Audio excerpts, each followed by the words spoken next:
चलेंगे। Cinema hall की बात करें, तालीमी इदारे भी, उन्होंने कहा कि ये भी बंद हो जाएंगे।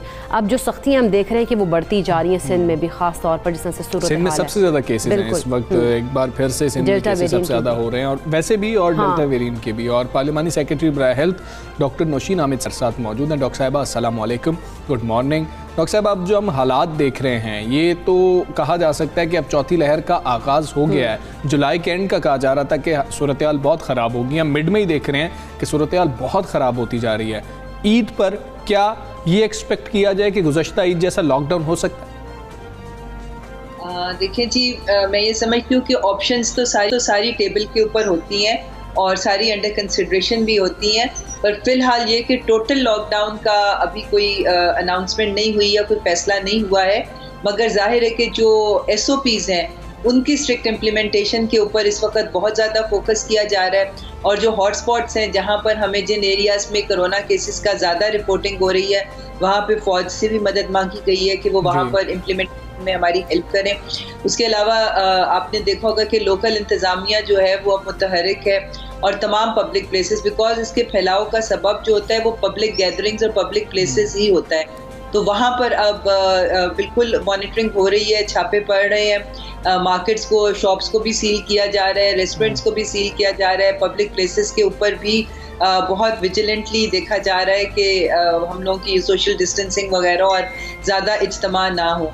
उसके अलावा टूरिज्म के लिए जो है वो आपने देखा है कि जैसे AJK में 10 दिन के लिए टोटली जो है वो टूरिज्म को बंद कर दिया गया है, और बाकी जगहों की, क्योंकि ईद की छुट्टियों में थोड़ा सा एक रुझान होता है लोगों का बाहर की तरफ निकलने का, कि सिवाय जो वैक्सीनेटेड लोग हैं उनके अलावा बाकी लोगों को टूरिस्ट प्लेस पे एंटर होने की इजाज़त नहीं दी जाएगी।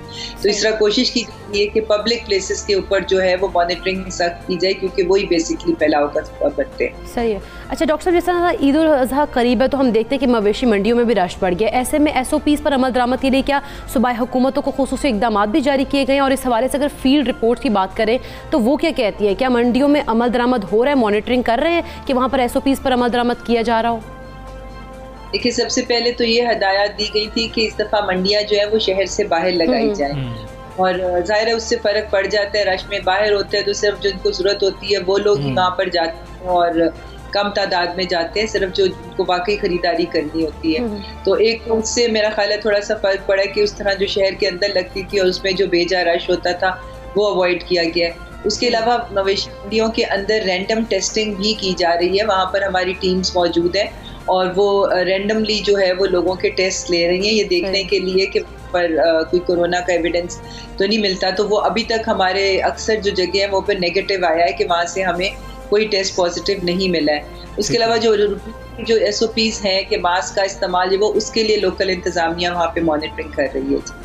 ठीक है डॉक्टर साहबा, हमें वैक्सीन के हवाले से बताइएगा। साइनोवैक की मज़ीद डोजेज़ भी पाकिस्तान पहुंची हैं। साइनोफार्म के हवाले से कहा जा रहा था कि शायद कम डोजेज़ हैं, सेकंड डोज भी लेट हुई है, उसमें भी कुछ मुश्किलात का सामना है। अवाम शिकायत भी कर रहे हैं कि दूसरी डोज का तो हमें मैसेज मौसूल हो ही नहीं रहा, ज़्यादा टाइम भी गुजर जाने के बावजूद।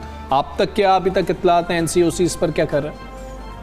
जी देखिए, बिल्कुल इस महीने हमारे पास साइनोवैक की और साइनोफार्म दोनों की मज़ीद कंसाइनमेंट्स जो हैं वो कुछ पहुंच गई हैं और कुछ पहुंच रही हैं। वैक्सीन की शॉर्टेज नहीं है। ये मैं आपसे ये दरख्वास्त करूंगी कि जिन लोगों को सेकंड डोज के लिए मैसेज नहीं आया वो अपनी पहली डोज से 6 वीक्स कैलकुलेट करके वो सेंटर पे चले जाएं, उनको इंशाल्लाह तक वैक्सीन लग जाएगी। इस वक्त वैक्सीन की किसी किस्म की शॉर्टेज नहीं है, सिर्फ गैप जो है वो 3 वीक्स के बजाय 6 वीक्स का कर दिया गया है। तो अगर आपको मैसेज नहीं भी आता तो आप लोग 6 वीक्स के बाद अपने करीबी सेंटर पे चले जाएं, इंशाल्लाह ताला आपको सेकंड डोज लग जाएगी। जी ठीक है डॉक्टर साहब, नमाज ईद के हवाले से बताइएगा, क्या NCOC की जानिब से खुसूसी SOPs भी जारी किए गए हैं उस बारे?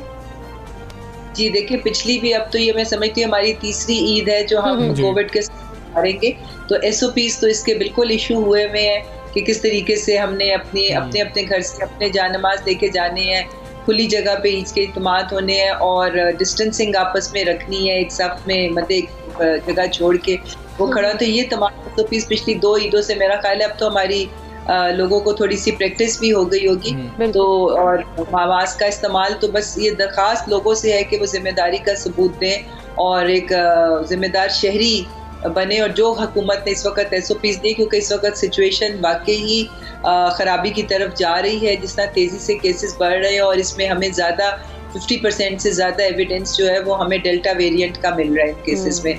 के वेरिएंट साउथ अफ्रीकन वेरिएंट था, अब ये तीसरा वेरिएंट जो डेल्टा आया है, इसका ये कि अभी डिजीज़ की सिवियरिटी तो नहीं इसकी प्रूव हुई, मगर ये ज़रूर है कि ये फैलता बहुत तेज़ी से, बहुत आसानी से इसका फैलाव हो जाता है। तो इस वजह से दरख्वास्त यही है कि लोग पहले से भी ज़्यादा एहतियात करें, क्योंकि ईद के दिनों में ज़ाहिर है कि लोग बाहर निकलने की कोशिश करते हैं, आपस में मेल जोल ज़्यादा होता है, तो इसका फैलाव बढ़ सकता है। मगर अगर हम जिम्मेदारी का सबूत दें, मास्क का इस्तेमाल करेंगे, गैर ज़रूरी गैदरिंग को अवॉइड करेंगे, तो इंशाअल्लाह ताला मिलजुल कर इसका खात्मा कर सकते हैं। ठीक है डॉक्टर साहबा, ईद की छुट्टियों के हवाले से काफ़ी कन्फ्यूजन मौजूद है और कुछ हल्के ये भी बात कर रहे हैं कि जब हालात इतने ज़्यादा ख़राब हो रहे हैं तो फिर क्या छुट्टियों को बढ़ा नहीं देना चाहिए। हमने पहले भी देखा कि फ़ैसले इसीलिए किए जा रहे थे कि अवाम जो हैं वो किसी तरह से महफूज रह सके, उनको महफूज रखा जा सके। तो क्या ये भी कुछ अंडर डिस्कशन है अभी कि शायद छुट्टियाँ बढ़ा दी जाएंगी ताकि हम कुछ कंट्रोल कर लें उस एक हफ्ते के अंदर, 5-7 दिनों के अंदर?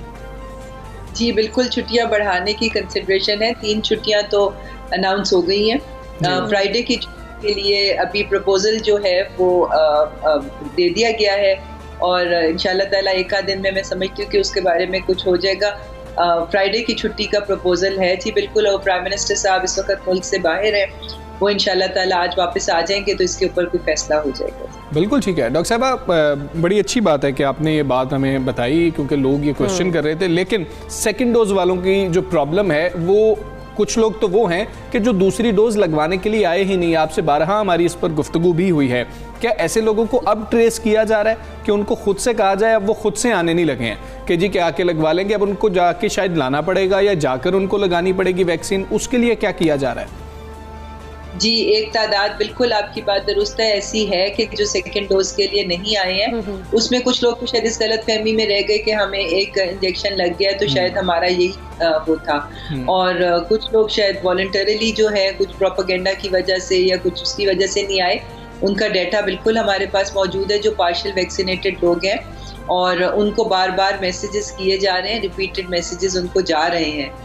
पर अगर वो उसके बावजूद अगर नहीं आते तो फिर डेफिनेटली हुकूमत खुद, क्योंकि अब हम लोगों ने वो भी प्रोग्राम शुरू कर दिए कि लोगों के डोर स्टेप्स पे जाने का, और इस्लामाबाद की एक बहुत बड़ी कैंपेन लॉन्च हुई है जिसमें 23 मोबाइल यूनिट्स और 23 स्टैटिक यूनिट्स जो हैं वो तमाम पेरिफ्री में जो दूर दराज के देहाती इलाके हैं और थोड़ा जो बड़े हॉस्पिटल से फासले पे हैं, वहाँ पे ये सेंटर्स कायम किए गए हैं, और मोबाइल वैन्स भी हैं जो कि उन यूनियन काउंसिल्स के अंदर जाकर जो थोड़ा मुश्किल एरियाज है वहाँ पर वो जाके खुद लोगों को लगाने के लिए, यानी कि अब ये एक प्रोग्राम शुरू हो गया तो खुद लोगों के डोर स्टेप पे जाना शुरू कर दिया।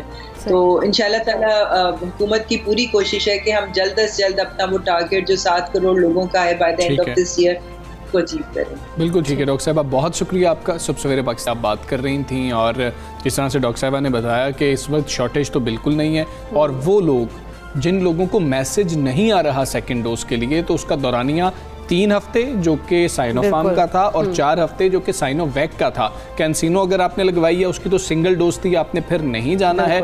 और यही मामला जो है हम आपको बता रहे हैं कि पाकवैक के साथ है। इन 2 के साथ जो मामला है, आपने 6 हफ्ते बाद चले जाना है किसी भी सेंटर में ताकि मुझे दूसरी डोज लगा दी जाए अगर आपको मैसेज नहीं भी आ रहा। 6 हफ्ते बाद आपने खुद से चले जाना है अगर मैसेज नहीं भी आ रहा। और जुमे की छुट्टी के हवाले से उन्होंने कहा कि बात है वज़ीर-ए-आज़म साहब पाकिस्तान नहीं है, वापस आएंगे तो इस पे फैसला हो जाएगा। बिल्कुल ऐसी और कंप्लीट वैक्सीनेशन जो है वो बहुत ज़रूरी है, तो उसका ख्याल रखें और अपने आपको वैक्सीनेट जल्द से जल्द कराएं। अगर हम बात करें हमजा वफाकी दारुल-हुकूमत इस्लामाबाद की भी, तो वहाँ पर हम देख रहे हैं कि कोरोना वायरस केसेस एक बार फिर से बढ़ गए हैं, और अब तक मजमूई तौर पर देखा जाए तो 1 से 10 साल की उम्र के 9452 केसेस सामने आ चुके हैं। हाँ जी, DHO इस्लामाबाद ये कह रहे हैं कि गुज़श्ता दिनों 125 कोरोना केसेस रिपोर्ट हुए, जिनमें से 23 बच्चे हैं, और उन्होंने कहा कि शहर में मुस्बत कोरोना केसेस की शरह 6.2% है। अच्छा, इस्लामाबाद में अब देख लें सूरत हाल कैसी है, और अस्पतालों की अगर बात करें तो वहाँ कोरोना वायरस के 149 जो मरीज़ हैं वो ज़ेरे इलाज है, जबकि DHO का कहना है कि इस्लामाबाद में कोरोना वायरस के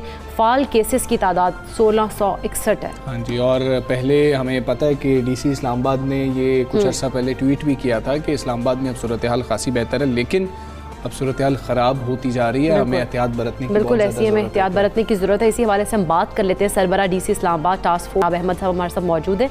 अस्सलाम वालेकुम, गुड मॉर्निंग। अयाब अहमद साहब, वफाकी दारुल-हुकूमत इस्लामाबाद में हम देख रहे हैं कि कोरोना के जो केसेस हैं वो बढ़ते जा रहे हैं और 6 ऐसे मकामात हैं जहाँ पर स्मार्ट लॉकडाउन भी लगाया गया है। क्या ईद से पहले